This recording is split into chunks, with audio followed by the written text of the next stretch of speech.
Welcome to the History Unplugged podcast, the unscripted show that celebrates unsung heroes, myth-busts historical lies, and rediscovers the forgotten stories that changed our world. I'm your host, Scott Rank. Hey everyone, welcome back to our series on key battles in the Revolutionary War, where we talk about the 10 most important battles, but rarely do we manage to cover one battle in one episode. It typically spills over into two episodes. And James, is it any fun to only focus on the battles in these episodes, or do you think we should also stray off course just a little bit and look at some other stuff once in a while? Well, we've got to talk about things besides battles if we want to get a complete picture of the war, because you know the old saying, the pen is mightier than the sword. Yes, or the movable font type, whatever it is, era we're talking about. Yeah, it's a cliche, but I mean, cliches are cliches because they're true and they get said a million times and then people get tired of them. But we're going to be looking at one particular writing that had a huge impact on pro-revolutionary sentiment in the American colonies. And we'll look at a few other, actually, we're going to look at one really brief battle, which is not a major one, but I think it merits looking at. And then another major document that had a huge impact on the history of the world, which is still being felt to this day. So there's your teaser, people, for the episode. I've just given you the basic layout of what we're going to do. Yeah, so we'll talk about different documents that are flying around the colonies and making it possible for these battles to happen because it has a huge impact on public opinion at the time. But I'm a context man, and I like to give the bigger picture about what's going on. And what I'd like to do before we jump in is just say a little bit about what it was like for ideas to be transmitted in the colonies and how this worked. And at the very beginning of the series, we said that in many ways, the Revolutionary War only happened when it could have happened and not earlier. We couldn't have had a Revolutionary War in 1710 or even 1760 for a number of reasons. One of them is print culture, and let me just mention some things. So printing is something that came to the colonies almost as early as the colonists themselves did. Well, not all the colonies, but in New England in particular, there were a lot of printing presses that came over very soon. In the middle colonies in Virginia, not until much later and in much lower number. This is partly a difference between the two cultures. In Massachusetts, one of the first printing presses arrives in 1638, and this is just 8 years after the planting of the Puritan colony in 1630. Formally, I mean, Plymouth colony won't get into all that, but part of this has to do with some of the after effects of the Protestant Reformation, where printing presses come along in order to print catechisms, school books, sermons, almanacs, legal documents. You even have texts that are being translated into Algonquin language. So in Puritan life, the printed word is a critical part of life. Later on, with all these printing presses around, you have entrepreneurs who see them and see they can make some money doing so. So you have newspapers. The first is the Boston News Letter with a hyphen in the middle that is in 1704.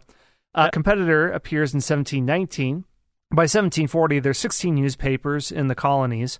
And by the American Revolution, there's 37 newspapers in circulation. And some are operated by postmasters and booksellers or printers like Benjamin Franklin. Most of them did other types of printing as well as Franklin did. They would print books. They would typically follow a similar format as London newspapers. There's generally 2 pages on a paper. One is a small sheet printed in the front and back. Later papers are 4 pages long with one larger sheet printed front and back and folded. There's a news section with foreign news that's typically cribbed from London papers that come along. And then you'd have some local news of what's happening in the colonies, then advertisements. Or if you're Benjamin Franklin, you make up a false identity and pretend to write columns as them, like Silence Dogood that he did when he was a teenager, I think. So there's a lot of newspapers and ideas in print and in circulation. And if you have an idea and you want to transmit it to people around you, the colonies are a great place to do it, especially in the New England area because there's so many print shops around and there's already a large reading public in coffee houses and other things wanting to consume the day's news. So that is the setup. What is this first document that sets off a grenade in the intellectual life of the colonies, James? It is called Common Sense. I'm sure most of our listeners have heard of this. It's something you learn about when you're in school, generally. At least I hope you did. But if not, we're going to fill you in, or at least give you a review about what it was. But before we talk about what it said, we do need to talk about the author a little bit. And the author is Thomas Paine. Thomas Paine, he's interesting. He's considered by some people today, some scholars, to be like a lost founding father. You know, everybody knows about Washington, Jefferson, John Adams, Ben Franklin, Hamilton, Madison, people like that. But Thomas Paine sometimes gets left out and forgotten. Some argue that he should be included in that pantheon of our founding fathers. My personal opinion is not so much. He had his contributions, but I don't think he ranks right up there with some of the names I've already mentioned. But anyway, we'll let the listeners make their own opinion. But who was this man, Thomas Paine? Well, he was actually an Englishman who had failed in many lines of work, but he was also a great writer. He wasn't very good with business, but he knew how to write. And he came to the U.S. in late 1774. So we're talking just a year before the major trouble starts brewing. That is the Lexington Concord and those kind of things. So he's kind of a Johnny-come-lately, but it doesn't really matter because he's going to drop a bomb, a figurative bomb, not a literal bomb, of course. But he came over to the U.S. with a letter of introduction from Ben Franklin. And, of course, that speaks volumes. Ben Franklin, as you mentioned, was a very successful printer and one of the most well-respected people in all the colonies. And he soon became editor of the Pennsylvania Magazine, just partly based on Franklin's recommendation. So, and he became enamored with the revolutionary cause, even though he himself was from the home island of Great Britain. In January 1776, he published this pamphlet entitled Common Sense. And in Common Sense, in a nutshell, Paine argues that King George and Parliament were corrupt. So you may be thinking, well, didn't everybody think that? Well, actually, no, most people did not think that. Even people who were pro-independence or close to being pro-independence, they carried around this fiction that King George, he's a decent guy. He's a good man. He wants what's right, but it's the Parliament and it's King George's corrupt advisors that are leading him astray. And that's really a pipe dream. That was not the case, as we will see, and we have seen. But King George was very much anti-independence and anti-patriot and very much pro-submit or else. And so Paine kind of exposes him. Paine is one of the first people to really stand up and say in writing that, no, King George is not a decent guy that wants what's best for us. He is a tyrant. He argues that monarchy itself is a bad system of government and that the colonies should break away and form a republic. When he wrote, he used plain language so as to reach as large an audience as possible. And Scott knows, and I know, and those of you who've read anything written in the 1700s, you know that when people wrote back then, they used very flowery language. They used a lot of big, what we would call highfalutin words. Or maybe if you're a Southerner, you might say that. Yeah. But anyway, you read, for example, read George Washington's farewell address, and it's not super easy to get through. You may have to have a dictionary handy. But Paine wrote in the language of the common people, and so that everybody could understand it. And the pamphlet sold a very large number of copies, and there's a big controversy about just how many did it sell. I've seen 100,000. I've seen 120,000. Other scholars say, no, there's no way it could have been that many. And others say up to 500,000 copies. Now, that would be truly amazing. That seems excessive, but we'll go with 120,000. And it sold this many in its first 3 months in print. And so a very large number of colonists read it. If you think about it, 120,000, that's just the number that were sold. And we all know that back in these times, people would pass these things around. They would let them, somebody else, hey, you need to read this. So 120,000 sold probably means several 100,000 read it. Or maybe even if you couldn't read, people would read it out loud in front of a crowd. And so people got the message spread far and wide. And it influenced many people who were kind of on the fence. They weren't really sure, well, should we do this independence thing or not? it really convinced a lot of people to go ahead and join the pro-independence camp, or the patriot camp, as we've been calling it.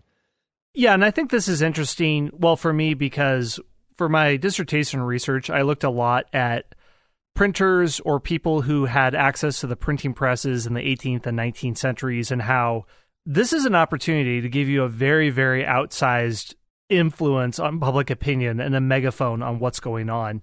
And some people have wondered counterfactually, what if different people had been popular authors or had access to this printing tools? Could public sentiment have been very different at this time with Thomas Paine, who's someone who is a best-selling author? It's a cart before the horse question of, was it a bestseller because people already felt this, or did its influence cause them?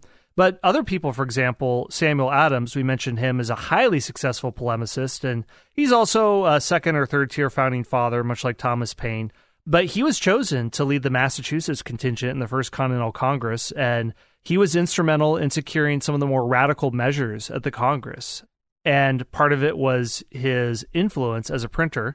Benjamin Franklin, not as radical, but he had enormous influence on colonial sentiment. Partly before independence, he was a postmaster, so he could control distribution of the press. And if you're also selling a newspaper, that's a huge advantage to secure monopoly rights. So don't want to get too far into that, but just interesting note on how a few people can have very outsized influence on what people think. But let's get back to Common Sense itself. And what are some of the highlights you think of that document, James? Yeah, before I get into that, one thing occurred to me that I think is worthy of mentioning. Common Sense was not the only pamphlet. As Scott hinted earlier, there were a lot of different pamphlets going around. You had the Declaration of Rights and Grievances. Lots of people were writing pamphlets.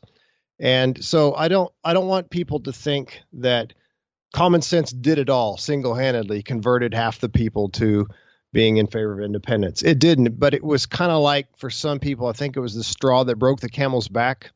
I think some earlier pamphlets had been written. Well, I know that some had been written by John Dickinson, Thomas Jefferson, John Adams, and others, by people that we don't know their names today.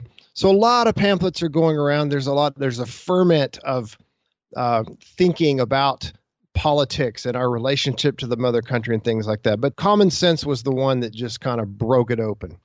All right, so what does it say? Well, I just have some selected quotations. These are some of my favorite things that are in there. Here's one quotation from Common Sense. Of more worth is one honest man to society and in the sight of God than all the crowned ruffians that ever lived.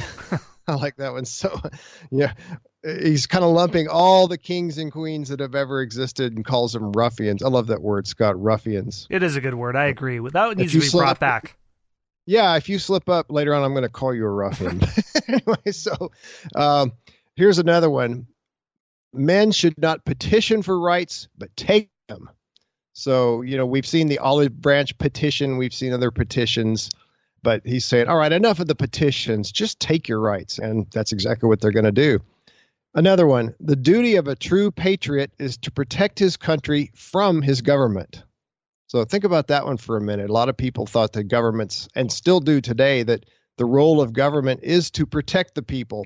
But he's saying people have to be protected sometimes from the government. So kind of a very libertarian idea long before you had a libertarian party. Anyway, next one, he says, this is another one that the libertarians will like. New Dealers would not like this. But anyway, he says, society in every state is a blessing, but government, even in its best state, is but a necessary evil. So he's kind of getting into naturalism there, the idea that going back to Locke, where people originally existed in a natural state with no government, but you had to have government, even though it would be better to not have government. It's almost like being an anarchist, Scott, in the original sense of the word. I don't mean somebody who wears a mask and throws bombs in the streets. Not that kind of anarchist, but yeah, we're not assassinating William McKinley, but he'll grit his teeth and reluctantly accept, water sanitation, but not much beyond that. Yeah. And here's another one. This one is really good. This may be the most well-known one. Small islands, not capable of protecting themselves, are the proper objects for kingdoms to take under their care. But there is something absurd in supposing a continent to be perpetually governed by an island. So he's saying, okay, the American colonies are a continent already much bigger than the British Isles, and yet this little bitty island is running the affairs of this